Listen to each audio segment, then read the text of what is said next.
Dios les bendiga a todos y a todas las que están en este momento conectados con esta nueva escuela bíblica. Bienvenidos. Gracias nuevamente por permitir llegar hasta donde ustedes y exponer, enseñar, platicar. Bueno, es un monólogo, pero platicar con relación a la escuela bíblica que corresponde al día de hoy. Se habrán dado cuenta ya que tenemos un nuevo tema y son los evangelios en el Nuevo Testamento. ¿Por qué tocó este tema de los evangelios?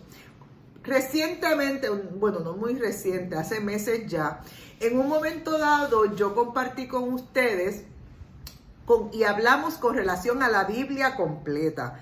Cómo era la Biblia, cómo se dividía, cuántos libros tenía, cuántos estaban en el Antiguo o en el Nuevo Testamento, más o menos qué categorías eran, si eran históricos, si eran proféticos, todas esas cosas las tocamos previamente.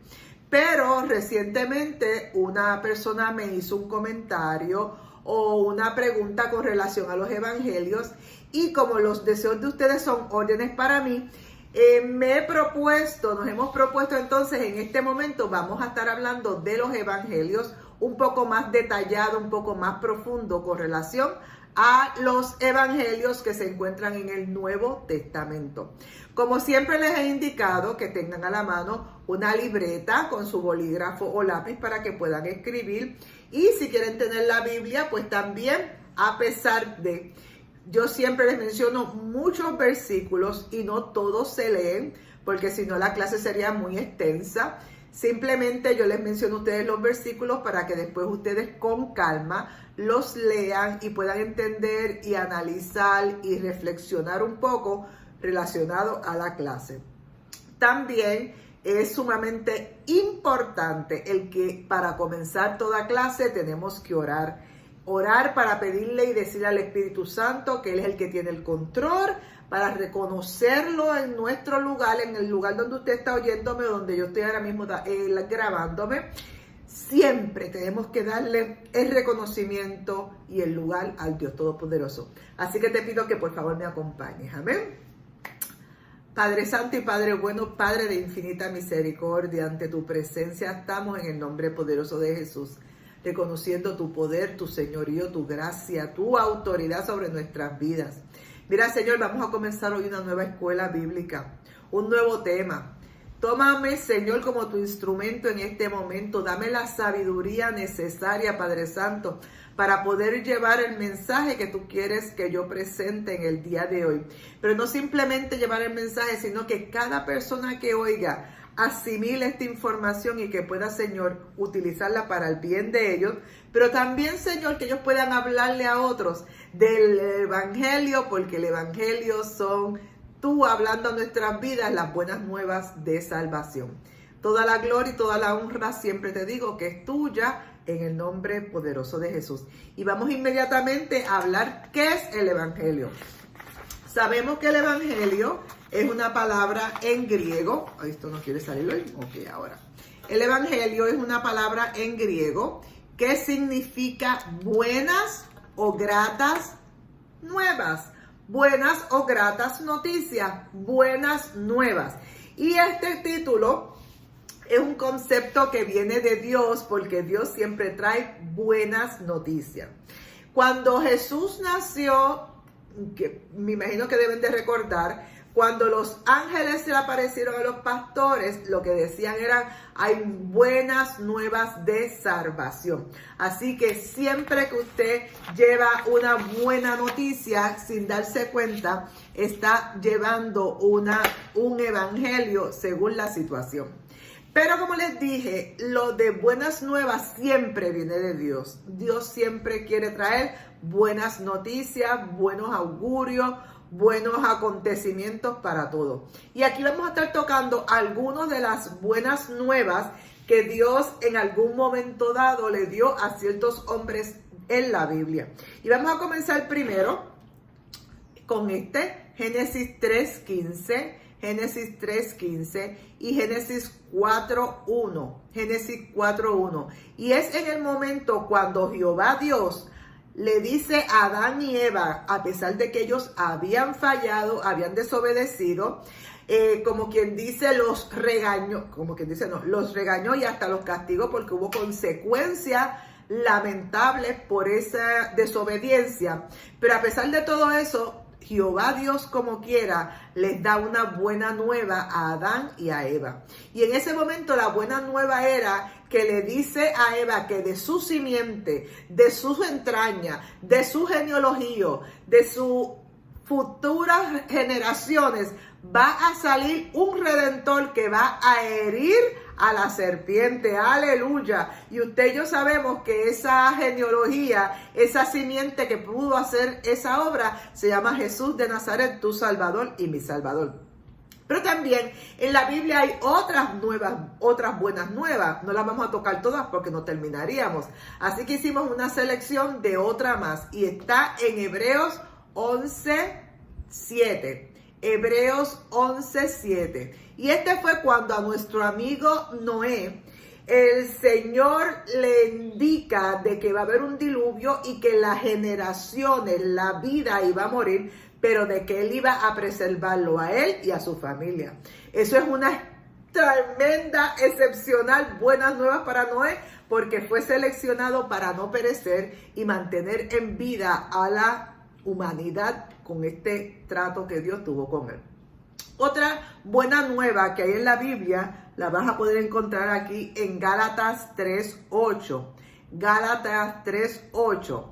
Y fue cuando Jehová Dios consideró que Abraham era un hombre conforme a como él le gustaba, conforme a su corazón, vamos a ponerlo en este sentido, y le indicó que aún en su vejez él iba a tener hijos.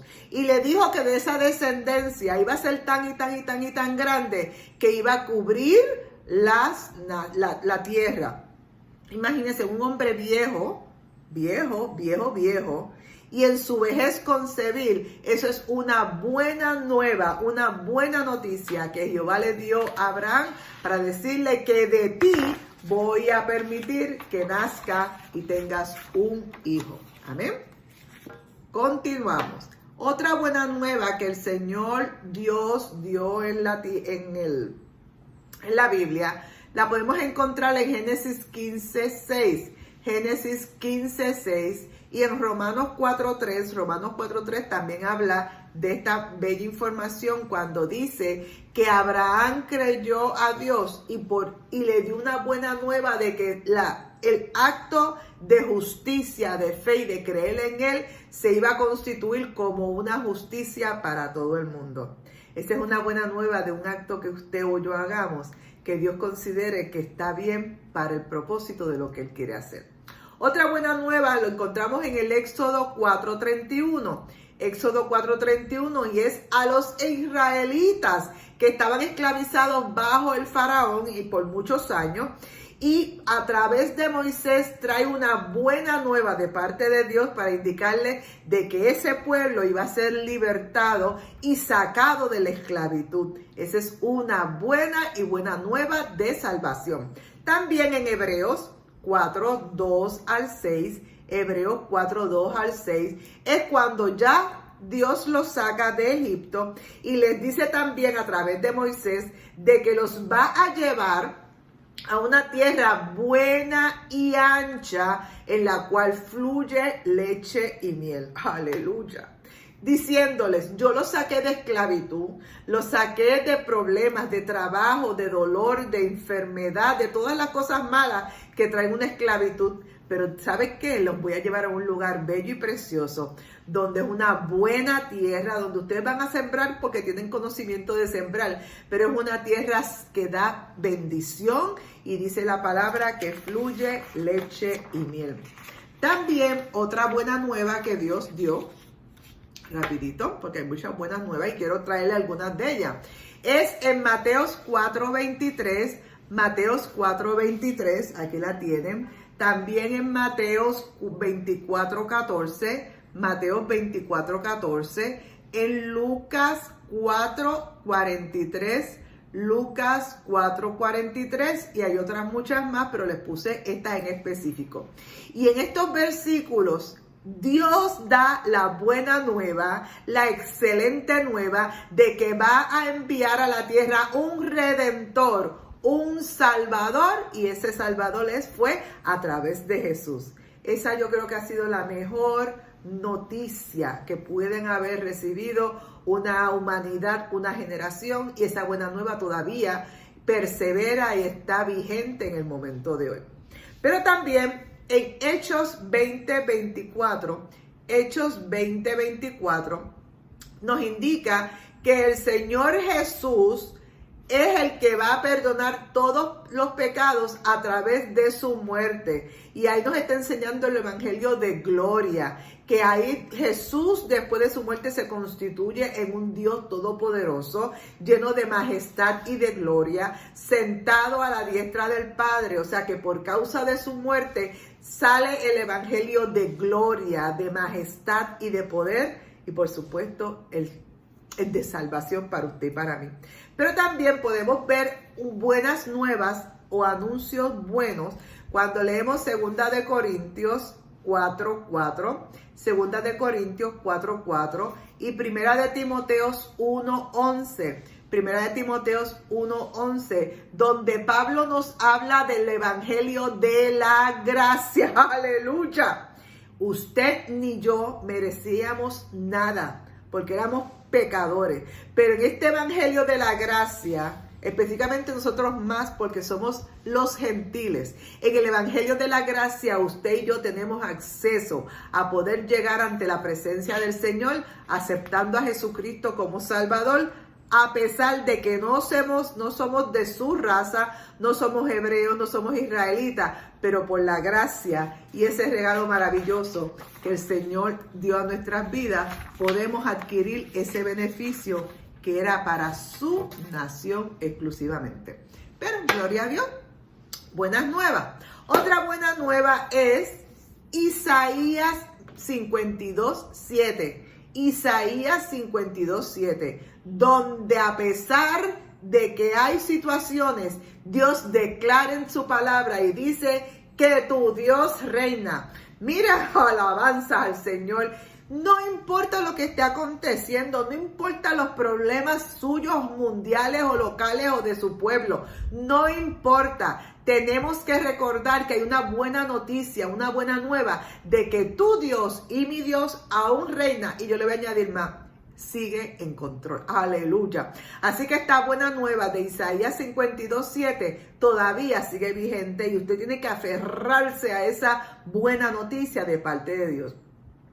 Dice también unas buenas nuevas de que el evangelio eterno a los gentiles, usted y yo, va a ser proclamado a través de la simiente de la mujer que hirió la cabeza de la serpiente. Esa fue una buena nueva que nosotros recibimos gracias al sacrificio de Dios, que abrió las puertas para que todos aquellos que somos gentiles, éramos gentiles, pudiéramos ser llamados hijos y ser parte del reino de Dios. ¿Usted no se siente contento con esa buena nueva? Porque si no, estuviéramos todavía nosotros muertos en nuestros delitos y en nuestros pecados. Pero vamos a continuar porque hay mucha información más. También hay una buena nueva que dice en Apocalipsis 14:6-7. Apocalipsis 14:6-7 que dice que llegará el momento que habrá un juicio y habrá un resultado de ese juicio, pero después de ese juicio todo mandato será adorar, glorificar y exaltar al Creador de los cielos y de la tierra, exaltar y reconocer al Dios Todopoderoso, nuestro Señor, resaltar y reconocer que Él vive y reina por los siglos de los siglos. Así que les he dado algunos mensajes o ejemplos de algunas de las muchas buenas nuevas que la palabra nos dice. Pero dice también que al principio, en el mismo Nuevo Testamento, en el término de buenas nuevas, era el mensaje central, el mensaje principal. Los evangelios, que son los que vamos a estar comenzando a estudiar en el día de hoy, son documentos autorizados que presentan, demuestran, enseñan los testimonios apostólicos sobre la vida y las enseñanzas de Cristo.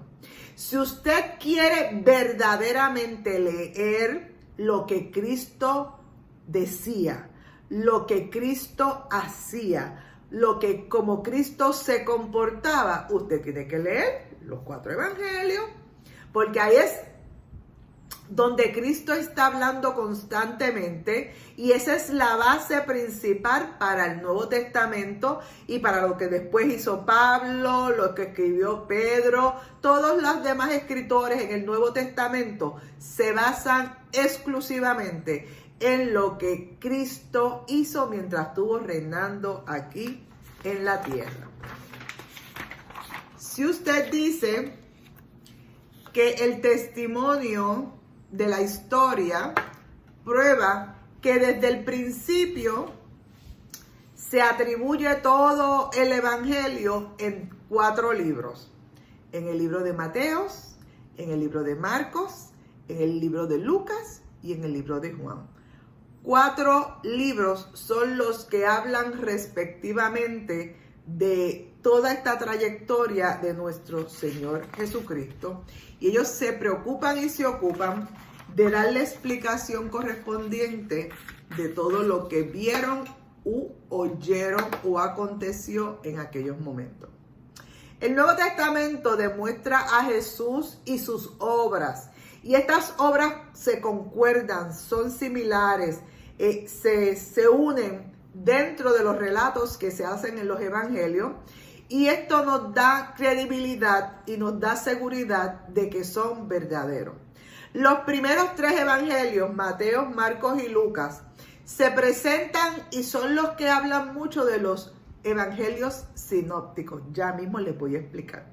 ¿Por qué? Porque ellos tienen muchas similitudes y muchas cosas son casi textuales en los 3 evangelios, porque en ellos 3 hablan totalmente de la vida de nuestro Señor Jesucristo. Y como les indiqué, Mateo, Marcos y Lucas son los evangelios catalogados como sinópticos. ¿Y qué es sinóptico? Sinóptico viene de las raíces griegas. Míralo como aquí cómo se escriben. Déjame buscárselos aquí. Aquí cómo se escriben. Son unos símbolos, unos jeroglíficos raros que no se los sé leer, pero son raíces griegas y que quiere decir que están juntos. O sea, la palabra sinópticos indica que los contenidos de los 3 evangelios son como vistos como si fueran uno, vistos juntos, como los 3 están hablando de lo mismo, y muchas de las palabras y de los pasajes y de los acontecimientos son paralelos, porque están hablando, los 3 están hablando de las mismas circunstancias a la vez. Solamente que tal vez a veces cambia una palabrita que otra, pero están haciendo el mismo relato. Este cuadro sinóptico, por decirlo así, es que te enseñan un completo, un cuadro, y vamos a ver cómo estos evangelios parecidos son de diferentes escritores, pero muchas de las cosas son parecidos. El método para obtener o ordenar las ideas de una forma más rápida y eficiente lo realizaron estos escritores de los evangelios, y lo trataron de hacer de una forma sencilla y simple para que usted y yo pudiéramos entenderlo de la mejor manera posible. Así que vamos a ver, como les dije anteriormente, se catalogan evangelios sinópticos a Mateos, Marcos y Lucas. Y usted dirá, pero es que hay otro evangelio más.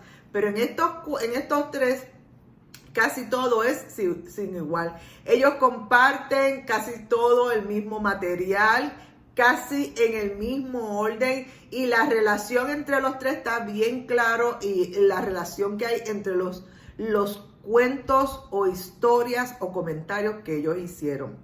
Esta naturaleza precisa de cómo ellos van llevando a cabo estos relatos definitivamente son única y exclusivos, dirigidos por el Espíritu Santo. ¿Para qué? Para que todo se mantenga como debe de ser y correctamente. Continuamos. Okay. Estos papeles, ¿verdad? Como que se mueven mucho. En cambio, hablamos de Mateo, Marcos y Lucas 3, pero son 4 en los evangelios. Y aquí aparece nuestro amigo Juan. Juan es un libro con un carácter un poco distinto o diferente a Mateo, Marcos y Lucas. El tema principal de Juan es el ministerio de Cristo mientras estaba en Galilea.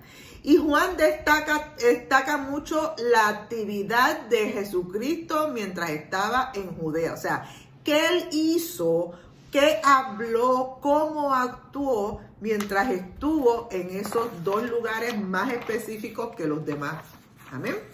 Decimos que la tradición, la tradición hablaba del arresto, del juicio, de la crucifixión y la resurrección, que son temas sumamente importantes en el Evangelio y en nuestra vida cristiana. Esos 4 temas salen y aparecen en los 4 evangelios. O sea, que Mateo, Marcos, Lucas y Juan, los 4 mencionan sobre el arresto, el juicio, la crucifixión y la resurrección. De alguna forma tal vez un poco diferente, no usando palabras textuales, pero los 4 evangelios mencionan este acontecimiento sumamente importante. También en los 4 evangelios aparece la multiplicación de los panes y los peces a aquellas 5,000 personas. Así que son acontecimientos contundentes que los 4 están como que certificando, recalcando y diciendo de que este acontecimiento sí sucedió y es sumamente, para los 4 fue sumamente importante que aparecieran registrados. Pero también quiero indicarte que los sinópticos se refieren muy poco sobre la divinidad de Cristo. Ellos como que no hablan mucho de la divinidad. Ellos hablan en sí de la trayectoria y de las cosas que hacía o decía Jesús. En cambio, en el libro de Juan, él como que exalta un poco más que los demás. Él exalta la divinidad de Cristo. Enseña y explica de que Jesucristo verdaderamente era Dios encarnado aquí con los hombres. También en los evangelios, las obras, las palabras, las enseñanzas dadas al pueblo a través de Jesús, todo esto está presentado y enseñado en los libros sinópticos. Pero, como les indiqué, el libro de Juan es un poco más diferente a Mateo, Marcos y Lucas.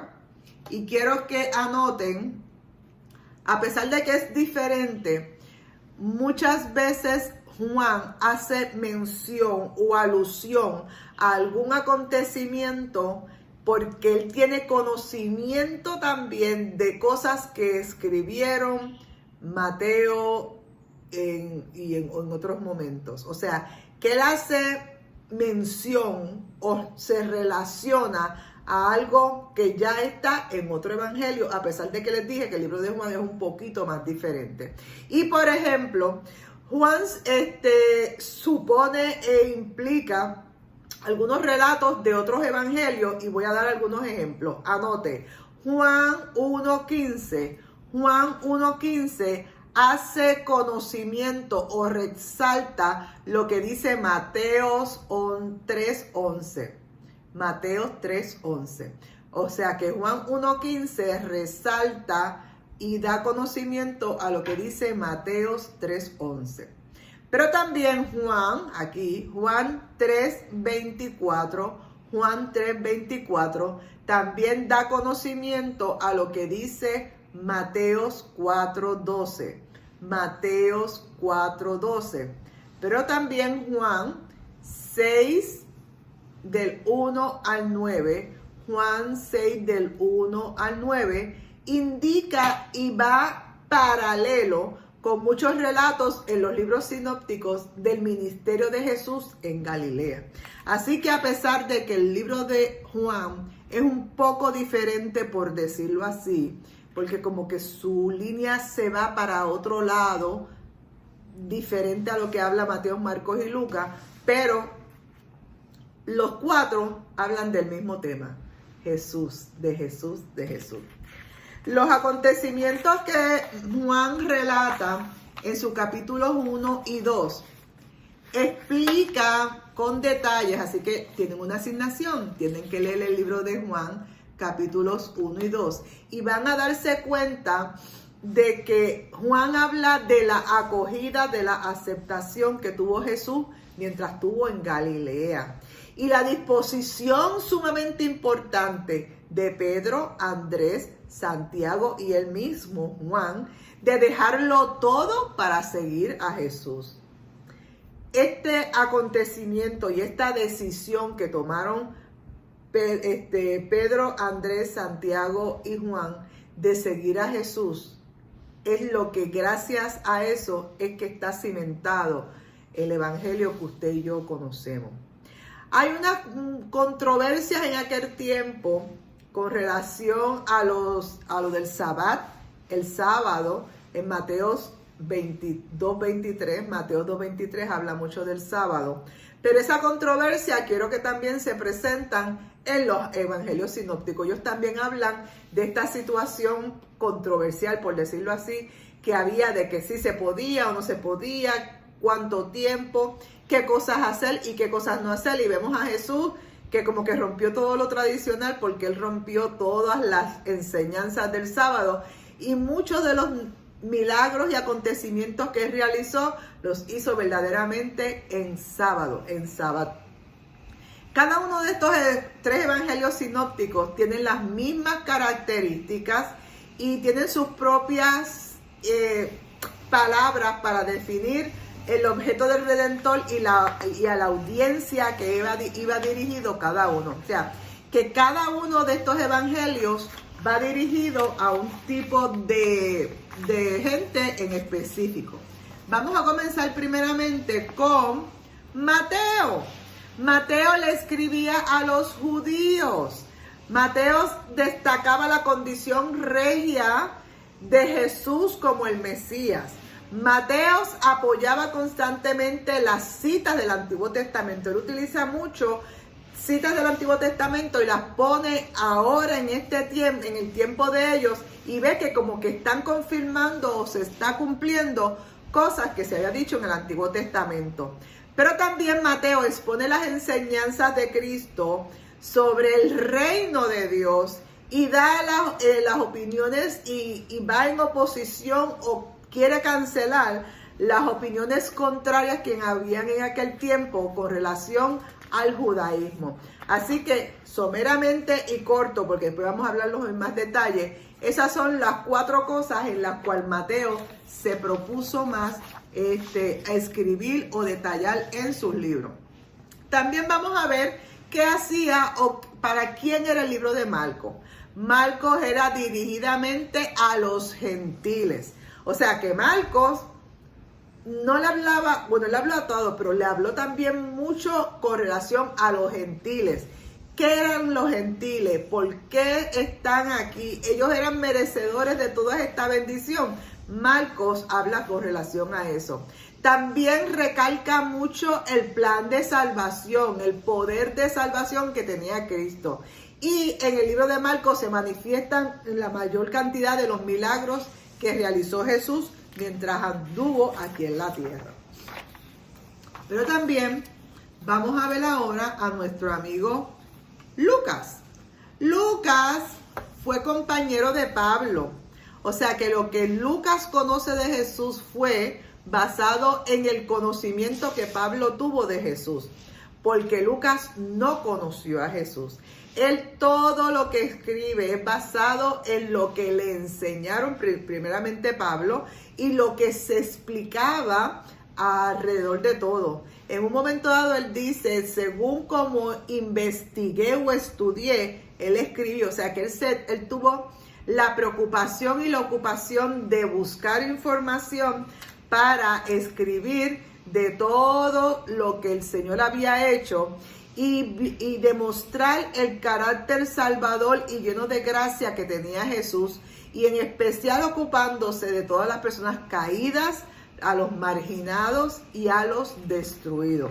Así que vemos a un Lucas que, a pesar de que no anduvo con Jesús como lo hicieron los demás apóstoles, escribe una carta un libro tan específico basado en lo que había investigado. Y nuestro amigo Juan se destaca en el libro de Juan la palabra divina que estaba encarnada en el Señor.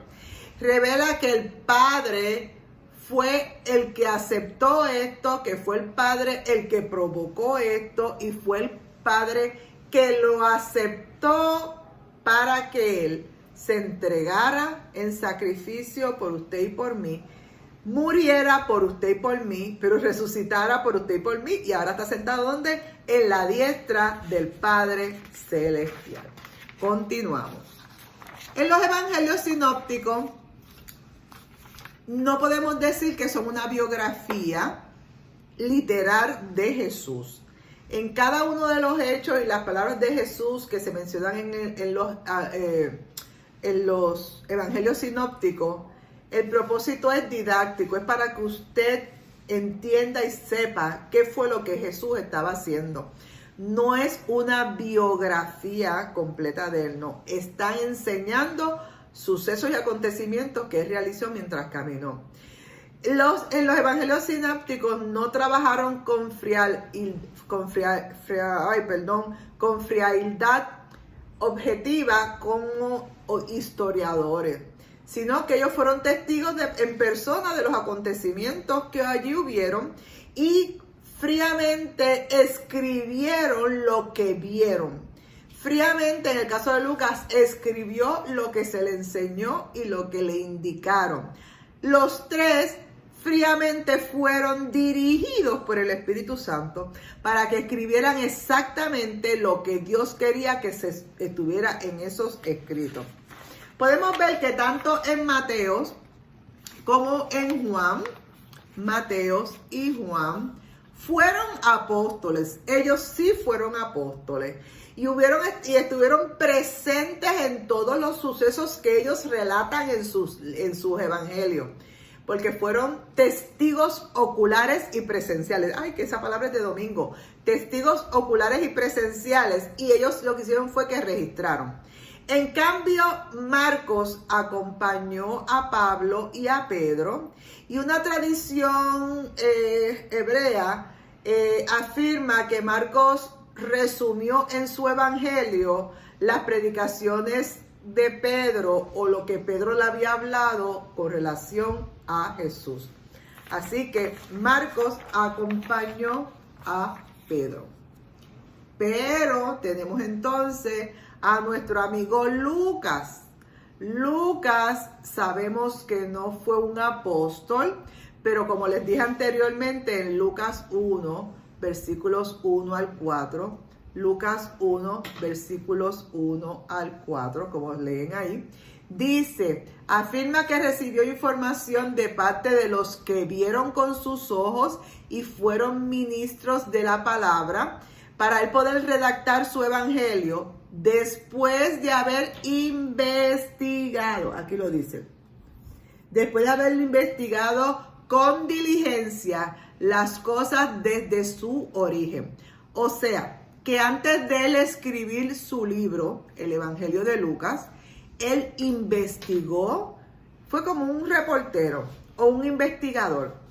Él fue a donde las personas que habían sido partícipes presenciales de todos esos acontecimios, y basado en lo que ellos le explicaron y basado en lo que él siguió investigando con diferentes lugares y personas, entonces es que él redacta el libro o el Evangelio de Lucas, porque recuérdense que él no fue presencial, él tomó información y escribe el libro de Lucas. Pero tenemos a nuestro famoso amigo Juan, que trata del tema desde el principio de la divinidad, la grandeza y el señorío de Jesús. Juan conocía de persona todas las situaciones que expuso en su libro, porque él fue uno de los apóstoles que caminó con Jesús en todos los lugares y en aquellos acontecimientos que muchas veces no estaban todos los apóstoles, habían un grupito seleccionado y escogido. En todos esos momentos de grupos seleccionados y escogidos, Juan siempre estuvo. Así que los evangelios lo que nos dan es el testimonio de los apóstoles. Y los numerosos puntos en común que ellos tenían se hallan en estos libros sinópticos y confirman uno al otro todos esos acontecimientos. También la crítica, ustedes saben que siempre hay gente que critica, siempre que hay gente que quiere irse en contra de lo que dice la palabra, siempre quieren buscarle alguna situación o algún error. La crítica de siempre ha intentado asignar una fecha tal día, como que esas no son las fechas, eso no concuerdan, que están fuera de la redacción de los evangelios, lo que ellos están diciendo no concuerda. Quieren quitarle el valor histórico y real de los acontecimientos, pero siempre habrán críticas, pero saben que siempre hay un Espíritu Santo que guarda y protege todas esas situaciones, porque lo que Dios quería que estuviera registrado, está registrado. Pero no hay no hay ningún dato histórico que permita dudar, que haya duda, que haya controversia de que los libros sinópticos hayan sido redactados, hayan sido escritos entre el tiempo de Pentecostés y la destrucción del templo. En ese periodo de tiempo, ahí es que se redactan todos los libros del Evangelio. Y esos son entre los años 30 después de Cristo al 70 después de Cristo. Porque todos esos autores con cuyos nombres llevan, que están ahí, hubieran estado en griego, pero se escribieron, todos esos autores recibieron información fidedigna a los que estaban participando y que eran apóstoles, pero los que no estuvieron caminando con Jesús, de todas maneras recibieron una información correcta. Quiero indicarles algo, ya casi estamos terminando, esta clase fue más cortita. Quiero irles recalcando unas fechas para que tengan más o menos, ¿verdad? Si bien difícil es asignar fechas precisas y exactas de cuándo fueron que se escribieron, se redactaron los evangelios sinópticos, sí podemos señalar y concluir que fueron escritos después de la muerte de Jesús. O sea que después del año 30, donde la ley dice que después de 40 años después de la muerte de Jesús, pero fue entre la muerte y la resurrección de Jesús, o sea que fue en los años 65 al 70 después de Cristo. En ese periodo de tiempo se entiende que fueron escritos estos libros. En esta época, en aquella época, muchas de las situaciones eran relatos orales que la gente comenzaba a hablar y comentaban de los acontecimientos. ¿Recuerdan cuando Jesús resucitó, que iba de camino para Emaús y había unas personas caminando y estaban comentando el acontecimiento de la muerte y la crucifixión de Jesús? Y entonces Jesús se acomoda al lado de ellos y les pregunta que qué está pasando, ¿verdad? ¿De qué ustedes hablan? Y ellos le dicen, ay, ¿serás tú el único que no sabes lo que ha sucedido? Claro, Jesús lo sabe, pero ellos, le están diciendo, este es el comentario, este es lo que se está hablando en este momento, todo lo que se habla es de la muerte y crucifixión de Jesús, y tú no sabes nada de eso. Así que ahí vemos cómo las personas en la forma oral, comentando y hablando entre sí, podían dejar información de lo que estaba aconteciendo y por ende eso era lo que también se iba escribiendo. En aquel tiempo la lengua principal era la griega, pero al ser la lengua griega, eso fue porque quienes controlaban todo eran los romanos, pero la lengua griega estaba fungiendo en todos los lugares y por eso es que la palabra o estos mensajes pudieron ser difundidos en el mundo mediterráneo inclusivamente. También podemos indicar que el Evangelio de Juan fue indudablemente escrito bastante más tarde que los demás. Recuérdense que Juan era jovencito. Los historiadores piensan que cuando Juan se incluyó al grupo de Jesús de los apóstoles, era un joven de 15 o 16 años. O sea que él comenzó a escribir mucho más tarde que los demás apóstoles.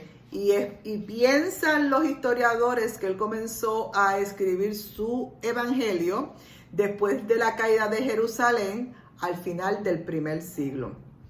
Es la obra de Juan, que el autor es él mismo, y dentro de su obra que lleva su nombre, también Juan tiene el beneficio o la bendición de escribir otras partes más en el Antiguo Testamento, pero la más importante de todas ellas es la de Apocalipsis del 1 al 9, Apocalipsis 1 al 9, donde él, estando prisionero en la isla de Patmos, recibe esa manifestación e información sumamente importante de parte de Dios para su vida y por ende a nuestras vidas.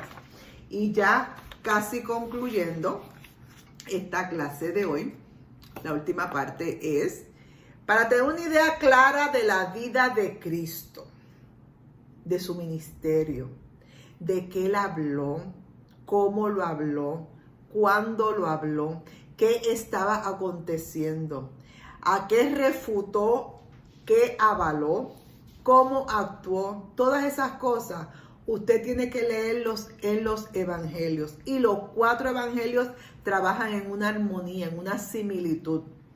Les recomiendo a aquellas personas que quieran comenzar a leer los evangelios, traten de adquirir de estas Biblias que son la letra en roja de todo lo que dice Jesús.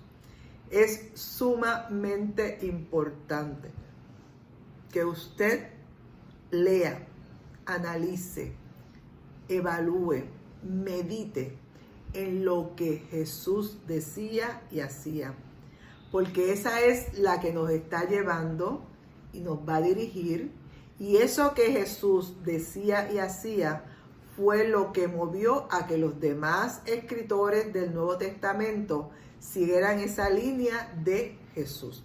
Así que en este tiempo nosotros tenemos una bendición tan y tan grande de que tenemos escrita la Biblia, donde se nos enseña quién era Jesús, cómo era Jesús, y nos enseñan desde Génesis hasta Apocalipsis todo el plan del reino de Dios para este mundo. Así que, terminando la clase, te invito a que entres nuevamente a los evangelios y gózate, disfruta, vive lo que Jesús hizo mientras estuvo conviviendo con nosotros, siendo humano a pesar de que seguía siendo Dios. Así que hemos concluido con la parte de qué son los evangelios, específicamente los sinópticos, para que ustedes puedan más o menos tener una idea, para que cuando entremos directamente a cada evangelio per se, pues tengan esta pequeña introducción para que puedan darse cuenta de cuáles se parecen y cuáles no. Y que muy, muy, muy importante, los 4 hablan de ¿quién? De Jesucristo, tu Salvador y mi Salvador. Así que hemos concluido la clase del día de hoy. Te digo, gózate en la palabra, disfruta la palabra, que esa es nuestra guía y nuestro directorio para continuar. Y me despido de ti siempre con la bendición pastoral. Que Jehová te bendiga y te guarde. Que Jehová haga resplandecer su rostro sobre ti y que tenga de ti misericordia. Que Jehová alce sobre ti su rostro y ponga en ti y en todos los tuyos paz. Hemos terminado y nos vemos en la próxima escuela bíblica, que espero que sea bien pronto. Dios te bendiga y nos vemos. Bye. Dios te guarde. Bye bye.